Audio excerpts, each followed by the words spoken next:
So we spent quite a bit of time looking at funds there. Let's have a look now at investments. So which investments are being made, what investments are being made, how much is being made by these private equity funds.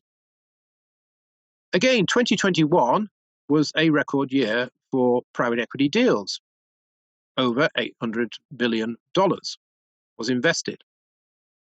The previous record was in 2007, when large deals like Alliance Boots and so on that I mentioned earlier were being done.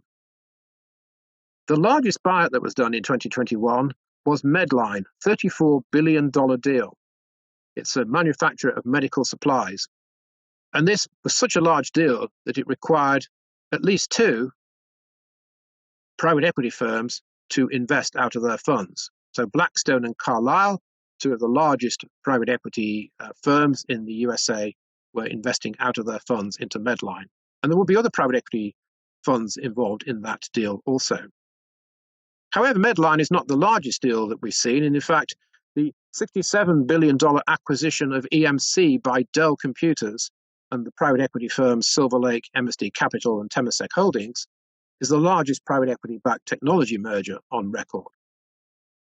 I've mentioned about the Alliance Boots deal in 2007.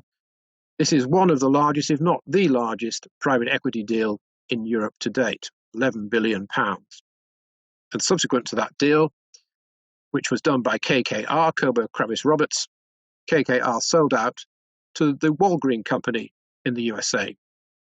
So what are we seeing in terms of issues in private equity and venture capital and trends? I've mentioned about the big increase in public to private deals. What we're also seeing is that large European companies have been divesting their non-core assets. So for instance, Unilever recently sold off its margarine spreads division, and it also sold off its tea division. This was a result of a big review done by Unilever following the contested takeover bid by Kraft Heinz, which wasn't successful.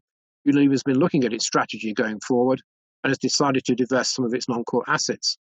And both of those divisions have been bought by private equity firms. To do a very large buyout deal, you need a lot of debt from the banks. In the aftermath of the 2007 period, when we had the global financial crisis and the crash, it was very difficult to find debt from banks. In fact, some deals were being done with pure equity. But once again, debt became available and is generally available at the moment, both from the banks and from the non-bank providers. But of course, interest rates are increasing, so this will make this sort of deal more expensive.